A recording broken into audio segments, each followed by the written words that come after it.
Hello guys, welcome back to another episode review of Hollyoaks for Tuesday 30th July 2024.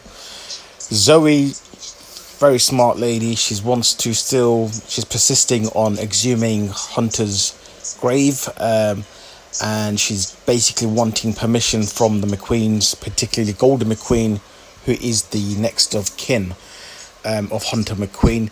And Zoe's just adamant there's something there because of obviously with the Kitty and BEAU's strange behavior, and the fact that she's spotted both of them happen to be at Hunter's grave just talking, and she knows that they're guilty of something, but she doesn't know exactly the full story. Credit to Zoe, honestly, she should be like some sort of boss of that police station, like the head of the department, I reckon. Like, she's really on it, especially after she's having Hunter's baby, she's grieving, and she's still managing to keep her game on. Credit to her, honestly. I don't know about you guys, but I find this whole business about exhuming the body and everything quite scary, and it's like, I don't know, the way Hollyoaks are doing it, like, it's proper thrilling, and it's like proper I wouldn't say exciting, but it's just scary and a bit it's like a new story. Do you know what I mean? I don't think Hollyoaks have covered that one before. I don't think I've ever seen in my 20 years of watching Hollyoaks that. And Hunter's obviously not very happy with exhuming, and Sally was kind of playing medium between Hunter and Zoe, and Goldie's not approving that at all. Straight after that situation, when Zoe left the dog, she saw BEAU, who was panicking, almost having a panic attack outside in the car park, and BEAU literally just confessed that Declan Hawthorne is down there with Hunter. I don't know what that means for BEAU. He might get charged, the fact that he's just confessed, and obviously Diane's really worried about him. I think if it's just a shame really he didn't get Kitty's text message, who said that they're in the clear. Maybe, I guess she couldn't call him because obviously everyone's there. They would hear her what she said to BEAU. Anyway, he's confessed and he just ran straight away, and yeah, he's gonna be caught. He's gonna be taken down the station. We don't know what's gonna happen. Look, it's a really interesting storyline, not gonna lie, and they're all tremendous actors. Kitty's obviously more level-headed than BEAU, who's managed to keep cool. Moving on, I'm still frustrated. Norma was shot last Friday, and if we're going by Hollyoaks' measures of standard of, day and night, let's just give the benefit of the doubt that it's been 48 hours, not including the weekend, that Norma's been shot, and she's still not been discovered. What is that all about? Isn't Warren, I'm sorry, but isn't Warren, looking for his mum? Surely he speaks to his mum every day, sees his mum every day. The fact that she's got, missing for 2 days, I know the whole storyline, she's gonna go to Tuscany and sort out the businesses, but Warren and his mum are so close now that you would think that he's expecting a call from her, or he's gonna try get in contact her via WhatsApp or any of the online apps.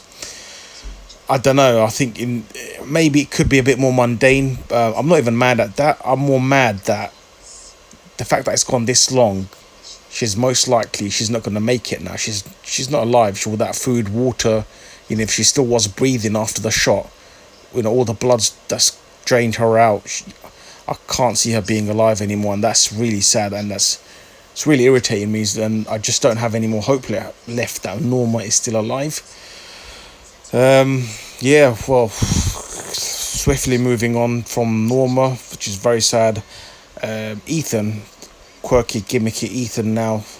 I kind of like what they've done to his character, but not fully, because they just made him into a bit of a geek as well.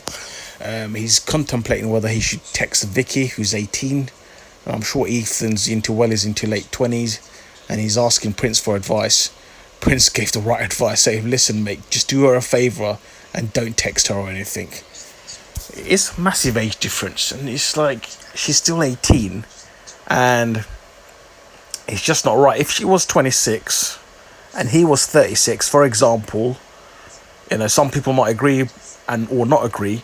That's way better than her being 18 and him being 10 years older than her.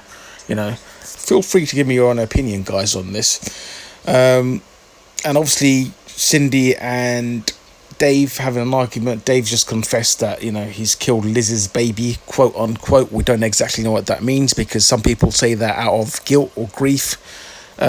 So, what we'll probably find out once he explains to Cindy. I know Cindy's going to demand an answer from him. Just trying to think what else happened in the episode. Oh yeah, Cleo. And Abe moved out. John Paul, I can tell he's feeling the burden of the McQueens getting smaller and smaller, especially Mercedes banished now from the house, because obviously Prince doesn't want her there. I think I really do feel sorry for John Paul, because he's like the man of the house, of the McQueen household. I know Prince is as well, but John Paul's the uncle, so he's meant to have everything together. And the fact that the family are splitting, going their own ways, it's a bit lonely, isn't it? It just feels, I can sense it would feel anxious in anyone in John Paul's shoes. And yeah, obviously financially it's going to be difficult, but I think it's a bit of both financial and emotional for John Paul. I really like the reason why I like the McQueens is that it's so social. Like there are so many of them living in one house. Sometimes it's nice to see that. And Cleo, obviously Abe tried to lift her up in the end and take her to the house, and he said I would say it's harmless, but it's very effective. I think without thinking, he said, he carried her trying to get into the house, and he said, "Oh, you look heavier than you look," something along those lines. And we know she had an eating disorder. She's battling, she's been clean for many days. I just really hope Hollyoaks are not gearing towards another relapse for Cleo. We saw a relapse for Joel, and I don't know. He says it's a one-time thing. Abe backed him up, saying that Joel was with him the whole night with Leela, because obviously Leela's a bit suspicious. I really don't want to see Joel lose it and relapsing furthermore until it's becoming a like a second timeline addiction. I really hope Joel and Cleo are safe and they just don't relapse anymore into their, Cleo for her eating disorder and Joel for his, his addiction. I think I'm going to call it a day there, guys. It's quite a long review. I apologise. I hope you have a nice day. I hope you enjoyed the review mainly, and I'll see you tomorrow. Peace.